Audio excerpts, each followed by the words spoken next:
جتنے لوگ آپ بیٹھے ہیں، اتنے لوگ اٹھ کے کسی دنیا دار کے ڈیرے پہ چلے جائیں اور اس سے وہ مانگیں جس کا دینا اس کے لیے مشکل نہ ہو اور دینے سے کوئی خاص فرق بھی نہ پڑتا ہو، تو وہ اتنے لوگوں کو خالی موڑے گا؟ وہ کہے گا ڈیرہ داری کی شان کے خلاف ہے کہ اتنے لوگ میرے در پہ آ جائیں اور میں ان کو خالی موڑ دوں۔ ڈیرہ دار ہو صحیح تو وہ کبھی خالی نہیں موڑے گا۔ تو جب ایک بندہ نہیں موڑتا تو رب کیسے موڑتا؟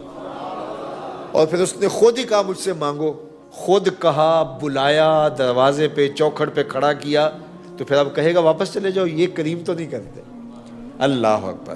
تو کہا تمہارا رب حیا کرنے والا کریم ہے، بندہ جب اس کے سامنے ہاتھ پھیلا کے دعا مانگتا ہے، اللہ کیا فرماتا ہے؟ یستحیی من عبدہ، مجھے اپنے بندے سے حیا آتی ہے، ان یردہما صفرا، کہ ان اٹھے ہوئے ہاتھوں کو خالی موڑو۔ تو ہاتھ پھیلا کے اس کے حضور دعا مانگیں، وہ اٹھے ہوئے ہاتھوں کی لاج رکھتا ہے۔ فرمایا کہ جب بندہ ہونٹ ہلاتا ہے تو میں اس کے قریب ہوتا ہوں۔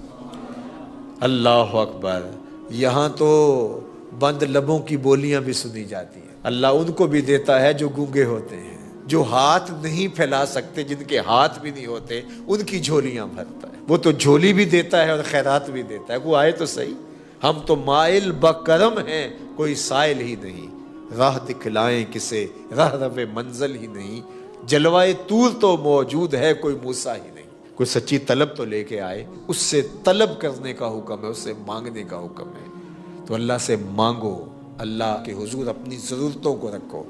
میرے حضور علیہ السلام نے ارشاد فرمایا تمہارے جوتے کا تسمہ ٹوٹ جائے تو وہ بھی اللہ سے مانگو، چھوٹی سے چھوٹی چیز بھی اللہ سے مانگو، بڑی سے بڑی چیز بھی اللہ سے مانگو۔ تمہارا تعلق بڑا گہرا ہے نا، آپ کسی سے مانگیں تو دیکھتے ہیں کہ اس سے کیا مانگنا ہے، لیکن باپ سے تو ساری چیزیں مانگتے ہیں، ماں سے تو روٹی بھی مانگتے ہیں، مکھن بھی مانگتے ہیں، لسی بھی مانگتے ہیں، پانی بھی مانگتے ہیں، پاجامہ بھی مانگتے ہیں، اور آزار بند بھی مانتے ہیں، کیونکہ تعلق اتنا گوڑا ہے کہ ماں ہے۔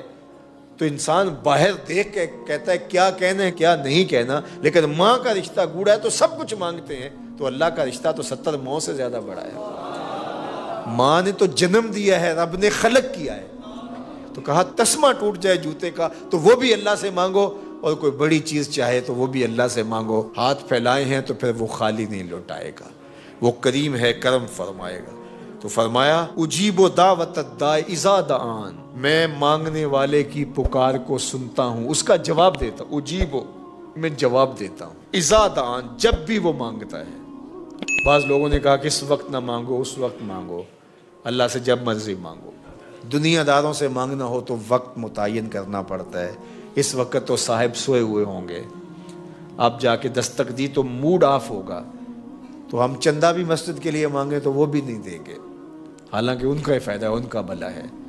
اس وقت تو آج کل آخری تاریخیں چل رہی ہیں مہینے کی، تو ان دنوں کے اندر نہیں مانگنا ہے۔ یہ وقت تو ان کا فیملی کے ساتھ بیٹھنے کا ہے، اس وقت جو ہے وہ ان کے پاس نہیں جانا ہے، ان سے نہیں مانگنا ہے۔ پھر جس سے مانگنا ہو اس کی زبان میں مانگنا پڑتا ہے۔ اللہ سے جب مرضی مانگو، دن کو مانگو، رات کو مانگو۔ لا تاخذہ سنۃ ولا نوم، نیند تو نیند رہی، اونگ بھی نہیں آتی اسے۔ تو جب بھی مانگو گے، اذا دعان، جب بھی مانگو گے، جہاں بھی مانگنا ہے مانگ لو، نماز کے اندر مانگ لو، اہدنا الصراط المستقیم، تشہد میں بیٹھے ہو اس وقت مانگ لو، ربنا اغفر لی ولوالدی، سلام پھیرا ہے پھر ہاتھ پھیلا کے کھڑے ہو جاؤ، ربنا آتنا فی الدنیا حسنۃ وفی الآخرۃ حسنہ۔ نماز سے پہلے مانگا، نماز کے اندر مانگا، تشہد میں مانگا، سلام پھیرا پھر مانگا، پھر کھڑے ہوئے پھر مانگا، پھر بیٹھے پھر مانگا۔ اللہ اکبر، مانگتے رہو، وہ جھولیاں بھرتا رہے گا، اس کے خزانوں میں کمی۔ پوری کائنات اس سے جو مانگا جا سکتا ہے وہ مانگ لے اور اللہ اس کو عطا کر دے، اس کے خزانے میں اتنی کمی بھی واقع نہیں ہوتی۔ 7 سمندروں میں کوئی سوئی کو بگوئے تو اس کے نکے کے ساتھ تھوڑا سا پانی جو لگ کے آتا ہے، اس سے سمندر میں کوئی کمی واقع ہوئی؟ لیکن ہوئی، اس لیے کہ سمندر محدود ہیں، اور محدود سے کمی ہوتی ہے، تو وہ جو گیلی ہوئی سوئی تو اس سے تھوڑا سا پانی کم ہوا۔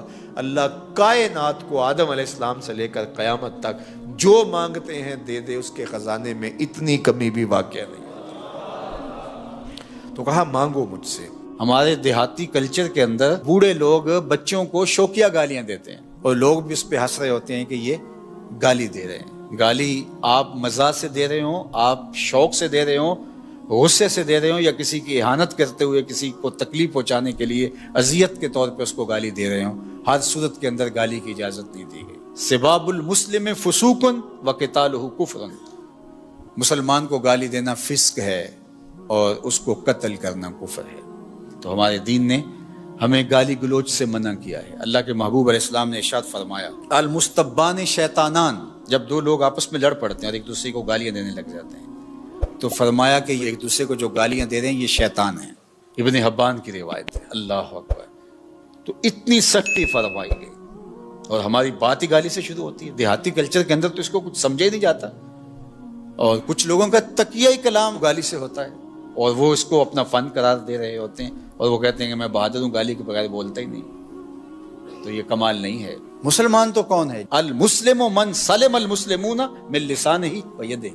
مسلمان کی تعریف یہ کی گئی ہے کہ جس کی زبان سے اور جس کے ہاتھ سے دوسرے مسلمان محفوظ رہیں. کیسے؟ کہ وہ ان کی تکریم بجا لاتا ہو. ایسے نہیں ہے کہ اس کے شر سے بچنے کے لیے آپ اس کی تکریم کریں اور پھر وہ آپ پر رعایت کر جائے اور آپ کو گالی نہ دے.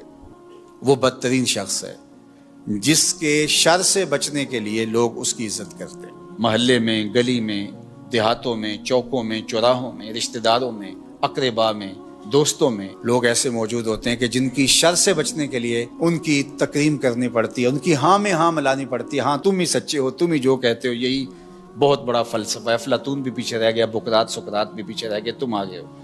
اس کی تائید کرنی پڑتی ہے، اس کی تصویب کرنی پڑتی ہے کہ جو تم کہہ رہے ہو یہی درست ہے، یہی عقل و بینش اور دانش کا منبع و مصدر ہے اور سارا نور یہاں سے پھوٹتا ہے. کہ اگر اس کی بات سے اختلاف کیا تو وہ گالی گلوچ پہ اترائے گا، برا بھلا کہے گا. بلکہ ممبر و محراب کے آج جو ذمہ داران ہیں ان کی ہاں سے ہاں ملانی پڑتی ہے. اگر نہ ملائیں گے تو وہ آپ کو کافر قرار دے دیں گے، وہ دار اسلام سے خارج قرار دے دیں گے آپ کو. تو کوئی بھی شخص ہو، ممبر و محراب کا شخص ہو یا وہ گلی محلے کوچے کا آوارہ گرد ہو یا وہ قوت نافذہ رکھنے والا حاکم شہر ہو یا وہ کسی عالی منصب پہ بیٹھا ہوا ہو، جب حکمرانوں کی عزت اس لیے کی جا رہی ہو کہ اگر نہ کی عزت، ان کی ہاں میں ہاں نہ ملائی تو یہ مشق ستم بنا دیں گے، جبر و جور کا بازار گرم کر دیں گے، تو وہ بدترین حکمران ہوں گے. تو مسلمان گالی دے کر کے کسی کو تکلیف پہنچا کے اپنے اعمال برباد کر بیٹھتا ہے.